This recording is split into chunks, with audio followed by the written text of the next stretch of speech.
Welcome to week 5 of our Center for Ministry, Education, and Leader Development class. We are on the downswing. We're week 5 out of 8, but the best is yet to come, as they say. This week we're talking about evaluations. We've been looking forward to this. I promised you that this week was going to come. It's talking about the ways that we evaluate, assess our programming and our teachers and ourselves within that as well. When we're talking about programming, let me make a distinction between outcomes and output. What tends to happen in our churches is we measure output. We like to refer to it as the 4 B's. We look at budget, buildings, butts in seats, and the ways those butts in the seats are budgeting to enhance the church's budget. Right? So we look at raw numbers. I could not believe that after 3 years in a pastorate talking about reaching people, about reaching our neighbors, about changing our neighborhoods so that we could change the world, that when I asked, why is it that we are praying for new people to come, that this one long-timer who got it. I was positive he got it. Everybody told me he got it. He seemed to get it, and so perhaps you can tell how floored I was when he said, so we can make sure that the bills get paid. No. I was so disappointed. Talk about being cut to the heart.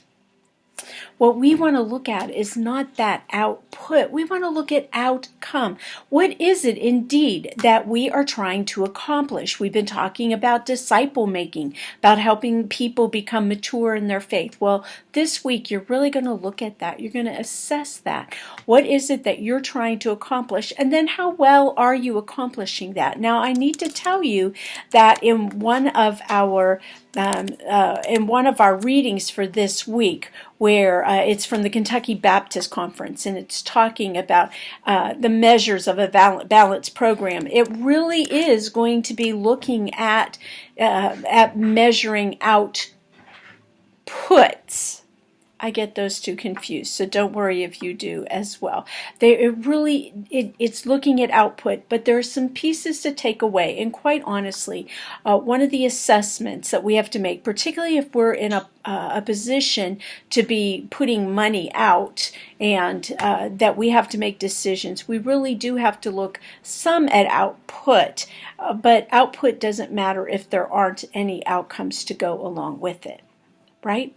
So we're going to be looking at that. You can see too from your readings, if you haven't already read them, that we're going to talk a little bit this week about how to assess ourselves, to help teachers assess themselves, how to set up those evaluations as well. Now, as I say that word assessment, this really crosses my mind right this moment. That is, I have always wrestled with what do we call evaluations. When we do staff evaluations, I hate doing staff evaluations because everybody gets really nervous. I mean, isn't that part of the reason that you don't want to do evaluations of your volunteer staff, if you will, your Sunday school teachers, your small group leaders? We hate that. We hate that word evaluation, because if we have to evaluate others, oh my gosh, others are going to evaluate us. And just that word evaluation gets us churning. I've realized that over and over again, in different settings with my different staffs along the way, just how much anxiety it produces. And quite honestly, I think I have a little bit of my own anxiety about that, even though I've been able to take and change those, move those, transition those into positive experiences. But perhaps rather than talking about evaluation, which carries so much negative baggage, what if we talked about assessment? We're assessing our program. We're assessing whether or not what we're doing is working. We're not necessarily assessing a particular teacher, but we're assessing if how we've been approaching all of this is what works. We're assessing if the curriculum works. We're assessing whether or not our topics work. We're assessing whether or not a teacher is teaching in the way that curriculum or that topic needs. Now, the other reason we hate to do assessments and evaluations is because we can't get teachers or group leaders or assistants, and God forbid that we would add one more detail, particularly one that's so anxiety producing. Goodness forbid, God forbid, that we would do that to them and risk, well, not just risk them running off. My goodness, we'd never get them there to run off.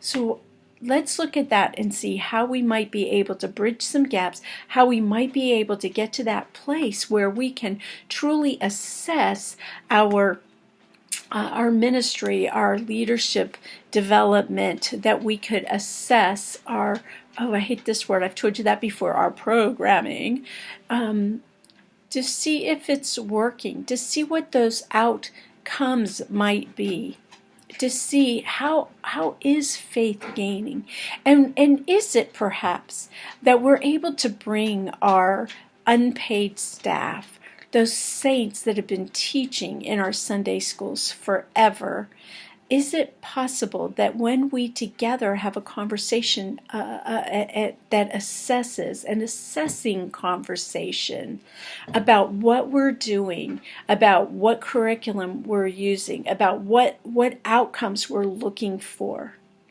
is it possible that when we focus on that end result, that growth result, is it possible that by doing that we can bring assessment into a whole? And if we use that self-assessment tool that you're going to read, if you haven't already, that we're looking at this week, perhaps it's with that self-assessment tool that we all could have the conversation.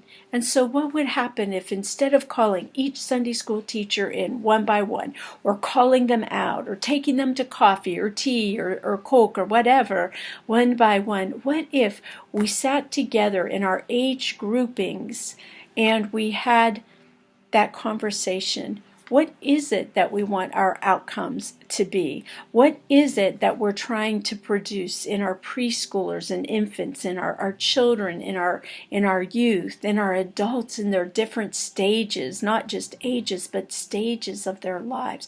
What are we trying to do, and how are we doing that?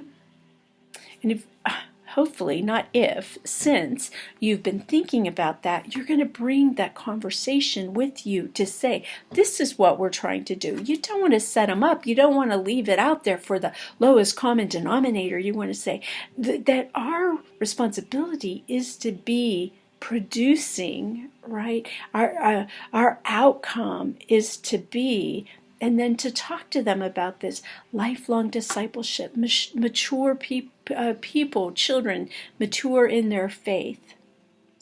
And then to ask that, how are we doing? Where are our examples? How could we do a better job of that? Who are we leaving out? Who are we leaving behind? Assess that. And then you could take those self-evaluation sheets and say, hey, this is what I've been using. You just say, this is what I've been using to look at how I'm engaging this process. And I thought maybe we could all do this here. Now, we're not going to speak for each other. We're going to speak for ourselves. So what do you think? And remind them, sometimes even though we have been in a particular area, say we've been teaching Sunday school for the last 40 years, what a relief it can be for some people to realize, or not to realize, but to have the freedom to say, I really don't think I bring the gifts to work with children. When I hear what you're talking about and what you're saying about youth, I think I might be better suited to work with youth, right? If you're going to have those conversations, I want to say, when you have those conversations, you bring your toolkit with you. And if you don't have those gifts, if you don't have those skills, then after this course is over, let's you and me talk about that. or find somebody who can mentor you or who is mentoring you to talk about that. If you haven't had Nancy Tanner Thies class in spiritual development, I think that's going to be really helpful for you as well. When we feel better about our own spiritual development, our own spiritual maturity, then it allows us to be more comfortable with these conversations. All right. Look for the discussion questions. Have fun with the reading. Don't forget to do some nice things for yourself this week, whatever that may look like. And finally, it is about here. The next 2 weeks are my all-time favorites. So stay tuned. But before then, I'll see you on the discussion forum. Have a great week.